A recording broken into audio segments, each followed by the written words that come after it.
At President Kennedy's motorcade in downtown Dallas, the first reports say that President Kennedy has been seriously wounded by this shooting. Anyone who lived through that can't forget it, and who was part of it. We still, try to have people talk about where they were when they first heard that John F. Kennedy was killed. It's an issue that won't go away. The American people, in a very recent poll, say they do not believe the government version of what happened that day. This is still one of the most debated issues. Among people who are not in politics, but even some people in politics have talked about it. Joining us in this segment from the Trends Institute is Gerald Celente, Mr. Trends, an analyst of Trends, who had a personal experience with one of the people in the car with JFK that day in Dallas, Texas. And I thought we might start, Gerard, talking about that, and then moving on to other subjects. Okay, Danny. What happened was in 1992, and this is just weeks before, October 25th, just before the presidential election, I got a call from John Connally, and he wanted to meet me. Remind people who he was. Connally was the governor of Texas, Democratic governor of Texas, sitting in front of Kennedy, and he took the bullet in the back that went through his back, through his hand, through his knee, and almost killed him. And this was and then Connally also later becomes a Republican, ran for president a couple of times, and also was the Treasury Secretary under Richard Nixon at a time, by the way, when the United States finally pulled its last string off the gold standard. So Connally was, he'd been around. The key operative in this period, and of course, that shot that got John Connally was also the famous, shot supposedly that killed Kennedy. That's why, the idea was that one bullet. Well, yes and no. Not according to the story that Connally told. Okay, and this is what we're interested in. Yeah. Was that, what happened was I had written the book Trend Tracking back in 1989. And it was a very popular book. And in that book, I had forecast that there would be a new third party. And for some reason, I mentioned Ross Perot's name. And Connally wanted to know how I had predicted that.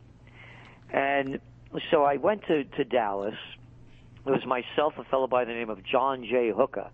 And that's right, from the Hooker. His great-great-great-great-uncle was the hooker who brought the camp girls around during the Civil War, and he was from Tennessee, and he also had run for governor and just almost won the election, and he became a gadfly. He was against the campaign financing and the grip that the two parties had on the system. And Pat Cadell, the pollster, he was a pollster for Perot at the time, myself and a woman by the name of Rama Fox, and that was Larry King's fiancée at the time, because it was Hooker that put Perot in touch with Larry King, and that's when Perot announced his candidacy on Larry King. So she was there. So we're having lunch at the Anatole Hotel, and I have to tell you that my first emotion hearing Connally speak, I was embarrassed for myself, because I knew this guy from TV and radio and newspapers, and I didn't like him at all. And I was embarrassed for prejudging someone that I didn't know, because every word that he was speaking was like a sentence, and every sentence a paragraph. And I was cutting off the other people as they were talking over him, because I wanted to hear what he had to say. So we're finishing up lunch, and Hooker said, "Well, John, the limousine's waiting." And we were off to the book depository, and his wife Nellie came down, and it's their first time back, Danny, since the assassination. Wow. And they didn't even go to the book depository when they turned it into a museum. And we sent you a photograph. They call it the sixth floor in Dallas, right. Which is where Oswald supposedly was, and actually through the window there he shot John F. Kennedy according to the official lore. So we were parked in the front. That's the side where you see that window.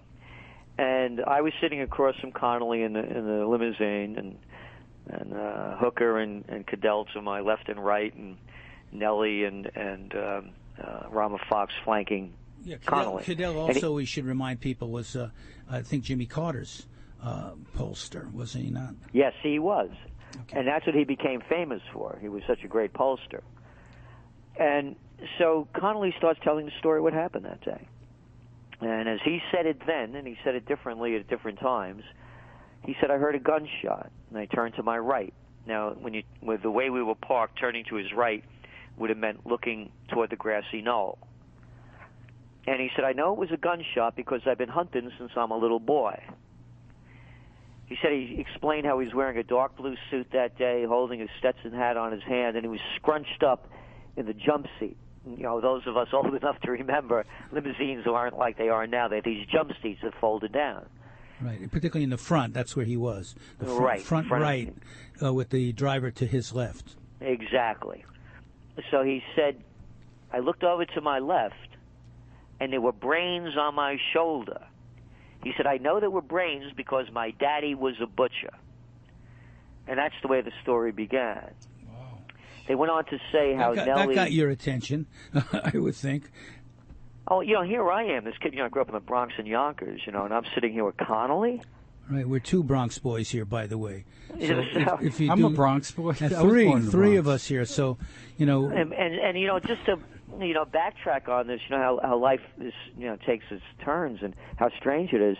You know, we moved up to Yonkers, and I went to Catholic school. Of course, you know, it was a big thing, you know, a Catholic running for president. And my buddies and I took a bus down to Getty Square, Larkin Plaza, to go see Kennedy when he gave his stumps. I was about 12, 13 years old, you know. And as they didn't have motorcades like they have now. They had a couple of cars, open car. And I ran up as the car was pulling away from the train station, the Yonkers train station. I ran behind the car, and I stretched out my hand over the trunk, and I touched Kennedy's hand.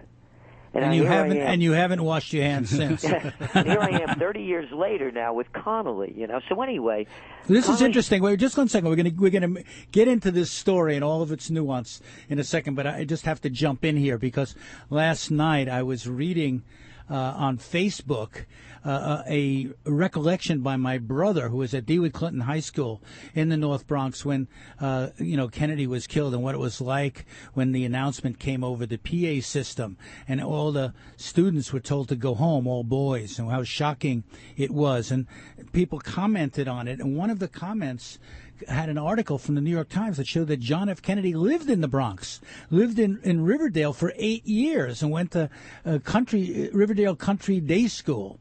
Something that most of us don't know because we all associate him with Massachusetts, but he actually, his family lived in the Bronx of New York City. Go ahead, well, Riverdale's not the Bronx. All right, go on. Anyway, so he's telling the story. What happened? He said, you know, I felt a pounding on my back, and he put two fists he clenched and his face distorted. He said, went flying forward, and Nellie threw herself on top of him. He said, you know, it took regularly about 20 minutes to get to Parkland. So we got there in about 10, 12 minutes. That's the hospital. Yeah. They just made a movie about it called Parkland. And what happened was, now picture this, he's scrunched up in a jump seat. His hand is on his knee where he's holding his hat. He goes flying forward. The bullet goes ripping through his back, through his lung, through his hand, through his knee. Nellie throws herself on top of him. That's what saved his, as he said it, that's what helped save his life. Because as the motorcade screaming into the Parkland Hospital, there's a doctor that's on break, and he sees this. He goes running down into the emergency room, and this is the doctor that works on Connally. Remember, in the midst of this chaos, he happened to be a thoracic surgeon, and Connally has his wound and his lungs blown out. And what kept him from suffocating was him being his hand on the wound and Nellie compressing it by laying on top of him, or else the air would have gone in through the wound. And didn't they find a bullet on that stretcher with John Connally afterwards? That there was a pristine bullet. I seem to recall. Yeah, I don't remember that, you know, in the conversation that we were having.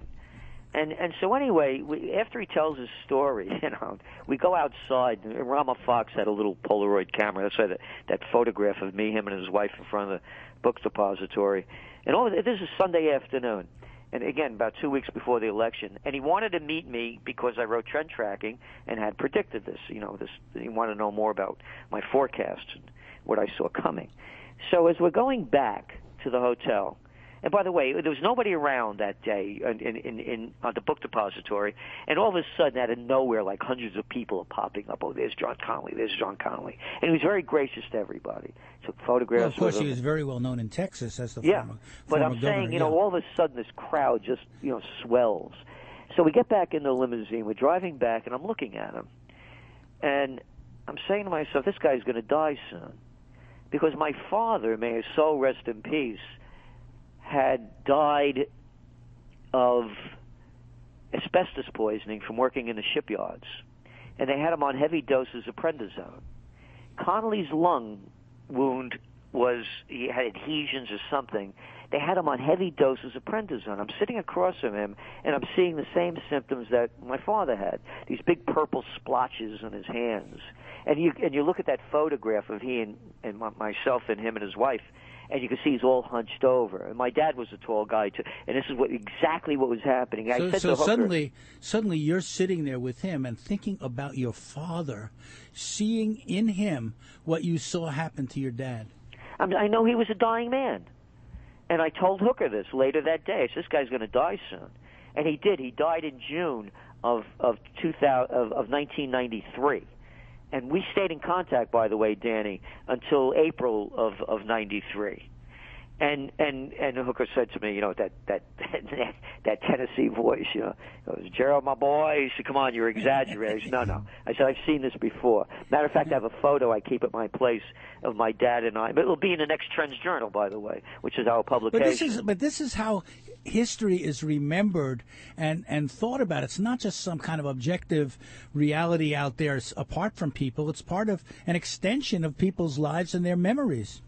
Exactly. And I have this photograph of my dad. I had, going away party for him. He didn't know it. His last chance to see Louis, and everybody came over. We had and I have this photograph of him, and you can see his hands. And Connally looked the same way. So we get back to the hotel, the Anatole Hotel.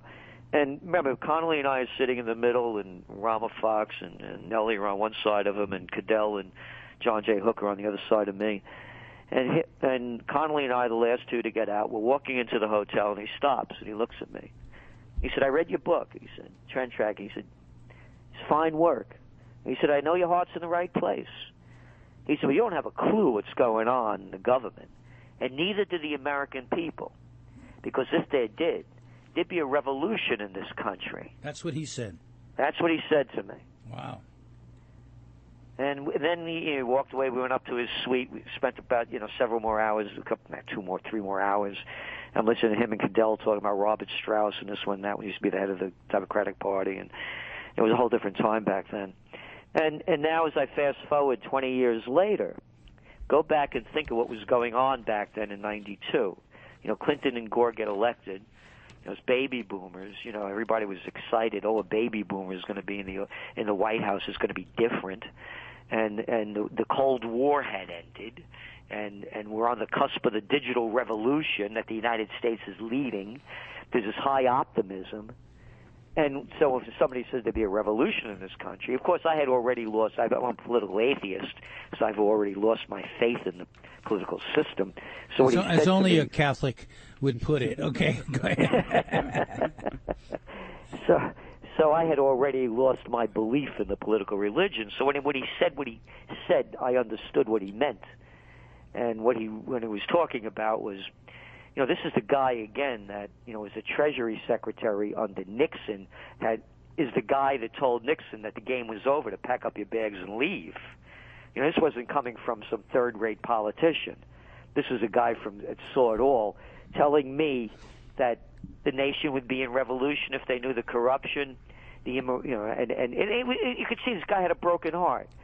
And again, as I said, I was embarrassed for myself having prejudged him, and then listening to him talk at lunch. They say today that, back in what we call the day or whatever, the Kennedy years, things were much more, simple then, wasn't as complex, etc. And yet, the persistence of people who just don't believe the government version of what happened that day, the number of films that have been made, the number of books that have been written about all this, they seem to be more every year as people pour over this reality or lack of reality. You know, I made a film called Beyond JFK with Oliver Stone when the movie JFK came out. Our assignment was to look at the factual basis of the movie and the people who he interviewed before he dramatized everything. And that film is part of the director's cut of JFK. It's still available from Warner Brothers, this film, Beyond JFK. We would have played a little bit for you, but unfortunately, and we're sure this is a conspiracy, the DVD player here at the Progressive Radio Network went on the fritz just at this golden moment. I can't believe it. And so we weren't able to play it. But where do you still think about this history, don't you, Gerald? Well, you know, I've developed a habit of searching the news every November 22nd. My birthday's the 29th, so I always remember this. You know, it was a week after week before my birthday. So you heard that here first, friends.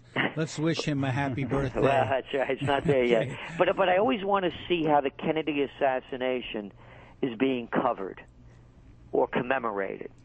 So I've had this habit, and I could tell you with all certainty, it's hardly mentioned. Don't believe me? Go back last year, go back the year before. About the last 15 years, it's lucky if it gets honorable mention in any of the media. Well, you know, I disagree a little with you there. I think it is mentioned because it's one of the great dramatic moments of American history. I can tell you factually. I've been doing this for years. Yeah, and you have an interest in it because you know, and you see it. But if you really go back, you look at the coverage that it gets. It barely gets covered. Well, it certainly doesn't get the kind of critical and analytical coverage. No, not even that. It's not even today marks the 24th year. They don't even do that. You could look at the broadcast news; they won't even mention it. Well, let me give you an example. I mean, CBS is doing a special about CBS anchorman Walter Cronkite's famous report, and in the midst of which he took his glasses off and cried. The one moment of humanity from a news anchor about the death of Kennedy. But I interviewed Walter at some length. He actually became a supporter of ours on MediaChannel.org, and I interviewed him, and he was willing to acknowledge doubts about what happened that day all these years later. This is right before he died, where he was saying, maybe there was more than one person involved. In other words, he didn't know the facts, but he was willing to acknowledge that there were all these unanswered questions. Why would anybody have any questions? I mentioned this is the 92 election. Read my lips, no new taxes. I didn't have sex with that woman, Monica Lewinsky. I smoked, but I didn't inhale. I'll tell you what, Saddam Hussein has weapons of mass destruction and ties to Al-Qaeda. Pick up the news today. We're going to be in Afghanistan now to what, 2024? I mean, didn't I hear Obama in 2011 saying the last of the troops would be out of there in 2014? Why would anybody doubt what the government is saying? I don't understand it. I'm shocked. How about the Gulf of Tonkin? Hey, remember the Maine? How many more lies do people have to get hit on the head with before they know, again, what Connally said, if the people knew what was going on in the government, there'd be a revolution in this country.